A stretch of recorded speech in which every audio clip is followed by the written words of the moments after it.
नमस्कार दोस्तों, जैसे कि मैंने प्रॉमिस किया था कि मैं आपको सार संजय महेश कुमार वर्णवाल की पूरी किताब के कुछ चैप्टर पढ़ा पढ़ा के जल्दी जल्दी से ख़त्म करूँगा, ताकि आपको ये बुक खरीदनी ना पड़े। और दूसरी एक चीज़ और भी है कि जिसको मतलब ऑफलाइन पढ़ना है वो अपना ख़रीद के पढ़ सकता है, बट मैं कोशिश करूँगा कि मैं इसको ऑनलाइन पढ़ाऊँ। और आपके पेपरों में ज़्यादा से ज़्यादा क्वेश्चन इस बुक से आते हैं, क्योंकि ये बेसिकली एनसीईआरटी की ही तर्ज पे ही बनी हुई है। तो पहले हम एक काम करते हैं, पहले हम इंडियन पॉलिटी लेके चलते हैं, ठीक है। तो इसका पहला क्वेश्चन देखते हैं। रेगुलेटिंग एक्ट 1773 द्वारा सर्वोच्च न्यायालय की स्थापना कहाँ की गई थी? तो ये करी गई थी कोलकाता में 1774 में।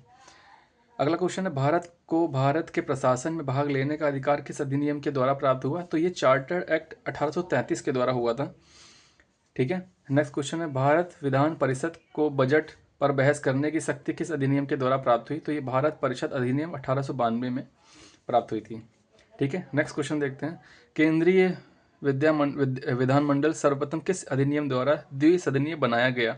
तो ये 1919 के भारत शासन अधिनियम द्वारा बनाया गया था। अच्छा, नेक्स्ट क्वेश्चन है, भारत के राष्ट्रपति को अध्यादेश निर्गत करने की शक्ति मूलतः किस अधिनियम से प्रेरित है? तो ये भारत शासन अधिनियम 1935 से प्रेरित है, ठीक है। अगला हम देखते हैं, ये है आपका भारत का संवैधानिक विकास कैसे कैसे हुआ है, मैं ये आपको बताता हूँ। देखिए, ईस्ट इंडिया कंपनी के अंतर्गत जो आए थे, रेगुलेटिंग एक्ट 1773 में आया था, पिट्स इंडिया एक्ट 1784 में आया था, चार्टर्ड एक्ट 1793 में आया था, चार्टर्ड एक्ट दूसरा 1813 में आया था, चार्टर्ड एक्ट तीसरा 1833 में आया था, और चार्टर्ड एक्ट चौथा 1853 में आया था, ठीक है। अच्छा, ब्रिटिश काउंसिल के अंतर्गत कैसे आया था? भारत शासन अधिनियम 1858 में आया था, भारत परिषद अधिनियम 1861 में आया था, भारत परिषद अधिनियम 1892 में आया था, भारत परिषद अधिनियम 1909 में आया था, भारत शासन अधिनियम 1919 में आया था, और भारत शासन अधिनियम 1935 में आया था, तथा भारत स्वतंत्रता अधिनियम अधिनियम ये 1947 में आया था, ठीक है। नेक्स्ट क्वेश्चन देखते हैं, केंद्र में द्वैध शासन व्यवस्था किस अधिनियम के द्वारा लागू की गई थी? तो ये भारत शासन अधिनियम 1935 के द्वारा लागू की गई थी। कौन सा? केंद्र में द्वैध शासन व्यवस्था किस अधिनियम के द्वारा लागू की गई थी? तो ये भारत शासन अधिनियम 1935 के द्वारा, ठीक है। ब्रिटिश भारत में किस अधिनियम में संघीय शासन का प्रावधान था? तो भारतीय शासन अधिनियम 1935 में इसका प्रावधान था, ठीक है। अच्छा, नेक्स्ट क्वेश्चन देखते हैं, अखिल भारतीय संघ स्थापित करने का प्रावधान किस अधिनियम में किया गया था? अखिल भारतीय संघ स्थापित करने का प्रावधान किस अधिनियम में किया गया था? तो ये भारत शासन अधिनियम 1935 में किया गया था। भारत के संवैधानिक मतलब ये जो चीज़ है ना, ये इसके बारे में इंपॉर्टेंस बताती है, तो मैं भी आपको पढ़ के बताऊंगा। भारत के संविधान में केंद्र और राज्यों के मध्य किया गया शक्तियों का विभाजन, कि केंद्र की शक्तियाँ कुछ अलग होंगी और राज्यों की शक्तियाँ कुछ अलग होंगी, तो उसके बारे में जिनका विभाजन किया गया था, भारत सरकार अधिनियम 1935 पर आधारित है, ठीक है। अच्छा, नेक्स्ट क्वेश्चन देखते हैं, एक निर्वाचित संविधान द्वारा सभा द्वारा भारत के संविधान का निर्माण करने का प्रस्ताव किसके द्वारा दिया गया था? तो ये क्रिप्स मिशन के द्वारा दिया गया था। एक निर्वाचित संविधान द्वारा भारत के संविधान का निर्माण करने के प्रस्ताव किसके द्वारा दिया गया था? तो ये क्रिप्स मिशन के द्वारा दिया गया था। भारतीय संविधान सभा का गठन किसके अंतर्गत किया गया? तो ये कैबिनेट मिशन 1946 के अंतर्गत किया गया था। भारतीय संविधान सभा का गठन किसके अंतर्गत किया गया था? कैबिनेट मिशन 1946 के अंतर्गत किया गया था। दोस्तों, आप खाली मेरे वीडियो को चलाकर कहीं भी फ़ोन रख दीजिए, बस आप यकीन मानिए कि मैं बोलता जाऊंगा और आपको याद होता रहेगा। आप ये वीडियो 5, 10, 20 बार देखेंगे, अपने आप कंठस्थ हो जाएगा कि हाँ, किस क्वेश्चन का क्या आंसर था। चलिए आगे देखते हैं। कैबिनेट मिशन द्वारा प्रस्तुत योजना के अनुसार संविधान सभा में प्रांतों से प्रतिनिधियों का निर्वाचन किस अनुपात में था? तो ये 10 लाख की जनसंख्या पर एक सदस्य, ठीक है, 10 लाख की जनसंख्या एक सदस्य खड़ा हुआ था। किसमें? कैबिनेट मिशन द्वारा प्रस्तुत योजना के अनुसार संविधान सभा में प्रांतों से प्रतिनिधियों का निर्वाचन कैसे हुआ था? 10 लाख की जनसंख्या पर एक सदस्य, ठीक है। अगला देखते हैं, भारतीय संविधान का निर्माण करने वाली संविधान सभा के सदस्यों का चुनाव किसके द्वारा किया गया था? तो ये विभिन्न प्रांतों की विधानसभाओं के द्वारा किया गया था, ठीक है। अब ये पूछ रहे फिर से, भारतीय संविधान का निर्माण करने वाली संविधान सभा के सदस्यों का चुनाव किसके द्वारा किया गया था? तो ये विभिन्न प्रांतों की विधानसभाओं के द्वारा किया गया था, ठीक है। अच्छा, आगे देखते हैं हम कि किसको कौन सा डिपार्टमेंट मिला था। ये देखते हैं, ये भी बहुत इंपॉर्टेंट क्वेश्चन है, काफ़ी बार आ चुका है, ठीक है। तो ये है, जवाहरलाल नेहरू को मिला था राष्ट्रमंडल संबंधी तथा विदेश मामले, ठीक है। सरदार वल्लभ भाई पटेल, जो कि हमारे लौह पुरुष कहलाते हैं, गृह सूचना एवं प्रसारण मंत्रालय मिला था। राजेंद्र प्रसाद को खाद्य एवं कृषि, जॉन मथाई को उद्योग एवं नागरिक आपूर्ति, जगजीवन राम को श्रम का, सरदार बलदेव सिंह को रक्षा का, लियाकत अली खान को वित्त का और श्री राजगोपालचारी को शिक्षा एवं कला का। ठीक है, तो ये आपको इस तरह से याद कर लेना। आगे देखते हैं।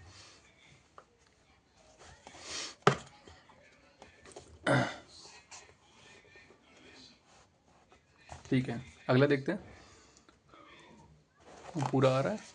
ठीक है, भारत की संविधान सभा की पहली बैठक कहाँ हुई थी? ये 9 दिसंबर 1946 को हुई थी। ठीक है, इसके बारे में इंपॉर्टेंट है, भारतीय संविधान का प्रथम प्रारूप सर BN राव द्वारा तैयार किया गया था। ठीक है, संविधान सभा का स्थायी अध्यक्ष किसने बनाया था? किसे बनाया गया था? डॉक्टर राजेंद्र प्रसाद जी को बनाया गया था। ठीक है, इस स्थायी अध्यक्ष। संविधान सभा में पंडित नेहरू द्वारा उद्देश्य प्रस्ताव कब प्रस्तुत किया गया था? तो ये 13 दिसंबर 1946 को प्रस्तुत किया गया था। नेहरू द्वारा प्रस्तुत उद्देश्य प्रस्ताव संविधान सभा में कब स्वीकृत हुआ? तो ये 22 जनवरी 1947 को। भारतीय संविधान के निर्माण काल में संविधान सभा के कुल कितने अधिवेशन हुए थे? तो ये टोटल 12 हुए थे। ठीक है, कितने काल, जैसे जो होता है ना कि आपका संविधान सभा काल से आप रखेंगे कि 24 घंटे का होता है, उसका आधा कर दीजिए 12 घंटे। ठीक है, तो कुल अधिवेशन कितने थे? 12 हुए थे। भारतीय संविधान के निर्माण संविधान सभा को कितना समय लगा था? तो 2 साल 11 महीने 18 दिन। 2 साल 11 महीने 18 दिन। ये क्या है? असेंडिंग ऑर्डर में बढ़ते हुए 2 साल 11 महीने 18 दिन। भारतीय संविधान सभा के संवैधानिक सलाहकार कौन थे? तो सर BN राव थे। संवैधानिक सर BN राव। भारत की संविधान सभा के वर्तमान रूप में राष्ट्रीय ध्वज को कब अपनाया गया था? तो राष्ट्रीय ध्वज को अपनाया गया था 22 जुलाई 1947 को। कब अपनाया गया था राष्ट्रीय ध्वज को? 22 जुलाई 1947 को। संविधान सभा की प्रथम बैठक की अध्यक्षता डॉक्टर सच्चिदानंद सिन्हा ने करी थी। ये अस्थायी सदस्य थे। ठीक है, अगला क्वेश्चन देखते हैं। भारत का संविधान कब स्वीकार किया गया था?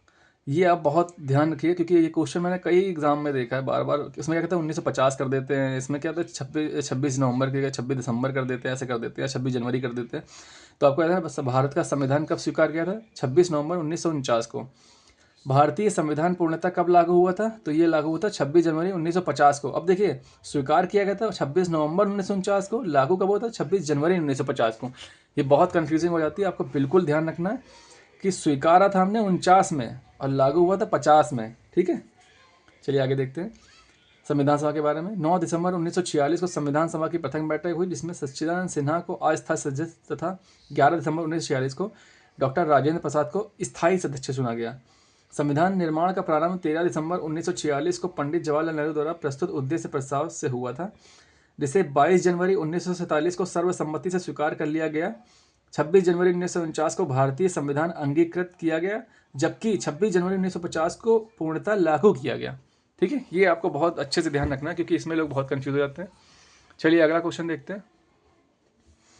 26 नवंबर 1949 को भारतीय संविधान किसके द्वारा अधिनियम किया गया? तो ये संविधान सभा द्वारा किया गया था। ठीक है, जन गण मन को भारत के राष्ट्रगान के रूप में कब अपनाया गया? तो ये 24 जनवरी 1950 को। देखिए, जन गण मन को राष्ट्रगान, अब देखिए ये इसको याद करने का तरीका था, क्योंकि उसमें क्या था, राष्ट्रगीत और राष्ट्रगान में लोग कंफ्यूज होते हैं। देखिए, जन न मन न, तो ये राष्ट्रगान न, तो ये ना और ना जो कॉमन है, तो राष्ट्र जन गण मन क्या है? राष्ट्रगान है, राष्ट्रगीत नहीं है, राष्ट्रगान है। ठीक है, तब ये कब अपनाया गया था? 24 जनवरी 1950 को।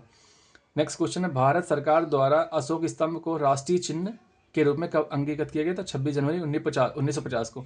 जब ये राष्ट्रगान अपनाया गया, उसके ठीक 2 दिन बाद 26 जनवरी 1950 को राष्ट्रीय चिन्ह अपनाया गया। ठीक है, संविधान सभा की सलाहकार समिति के अध्यक्ष कौन थे? तो सरदार वल्लभ भाई पटेल, जो हमारे लौह पुरुष हैं, सलाहकार समिति के अध्यक्ष थे। ठीक है, संविधान सभा की झंडा समिति के अध्यक्ष कौन थे? झंडा समिति के राजेंद्र प्रसाद थे। झंडा समिति कौन थे? राजेंद्र प्रसाद थे। ठीक है, तो झंडा जब फहराया जाता है, आप लोग को याद होगा स्कूलों में 26 जनवरी और 15 अगस्त को, तो हमेशा क्या मिलता है? प्रसाद मिलता है। तो झंडा समिति, आप एक ट्रिक से याद रखेंगे, झंडा समिति के अध्यक्ष राजेंद्र प्रसाद। ठीक है, आगे देखते हैं। प्रमुख समितियां एवं उनके अध्यक्ष। संघ शक्ति समिति किसके हाथ पे थी? पंडित जवाहरलाल नेहरू। संघीय संविधान समिति पंडित जवाहरलाल नेहरू। प्रांतीय संविधान समिति वल्लभ भाई पटेल। प्रांतीय संविधान समिति सरदार वल्लभ भाई पटेल। प्रारूप समिति भीमराव अंबेडकर। मौलिक अधिकारों एवं अल्पसंख्यकों संबंधित परामर्श समिति सरदार वल्लभ भाई पटेल। प्रक्रिया नियम समिति डॉक्टर राजेंद्र प्रसाद। राज्यों के लिए समिति पंडित जवाहरलाल नेहरू। संचालन समिति डॉक्टर राजेंद्र प्रसाद। ठीक है, आगे देखते हैं। डॉक्टर BR अम्बेडकर की अध्यक्षता में संविधान सभा की प्रारूप समिति में 6 अन्य सदस्य थे। कौन थे? देखिए कौन थे, गोपाला स्वामी अयंगर, के एम मुंशी, बी एम मित्रा, बाद में इनके स्थान पर एन माधव राव आ गए थे, अल्लादी कृष्णानी अय्यर, सैयद मोहम्मद सदुल्ला तथा पी खेतान। अच्छा, इसको याद करने का तरीका बताता हूँ। सब में ही भगवान कृष्ण का नाम आएगा और एक में मोहम्मद जी का नाम आएगा। देखिए कैसे, गोपाल, ठीक है, इसमें आपका आएगा क्या, कहाँ गया ये, देखिए कृष्णा स्वामी, ठीक है, ये मोहम्मद। और हाँ, इसके बाद रखना कि इन सब को क्या था, गर्मी लग रही थी, संविधान सभा काफ़ी सारे लोग बैठे थे, गर्मी लगी तो उन्होंने क्या किया था, खैतान का पंखा चालू कर दिया था। और देखिए इसके बाद याद भी कृष्ण, ये भी याद रखिए, देखिए कृष्ण आया, गोपाल, मोहम्मद, कृष्णा, कृष्णा, ठीक है। तो इससे याद रखिएगा कि कृष्ण कृष्ण भगवान का नाम काफ़ी जगह आएगा। अगला देखते हैं, संविधान सभा ने डॉक्टर बी आर अम्बेडकर की अध्यक्षता में प्रारूप समिति का गठन कब किया था? तो ये 29 अगस्त 1947 को किया गया था। कब किया था डॉक्टर बी आर अम्बेडकर की अध्यक्षता में प्रारूप समिति का गठन? 29 अगस्त 1947 को। डॉक्टर बी आर अम्बेडकर का संविधान सभा में निर्वाचन किस प्रेसिडेंसी में हुआ था? ये बम्बई प्रेसिडेंसी में हुआ था। किस प्रेसिडेंसी? बम्बई प्रेसिडेंसी में, 1947 और 50 के बीच में, ठीक है। अगला क्वेश्चन देखते हैं।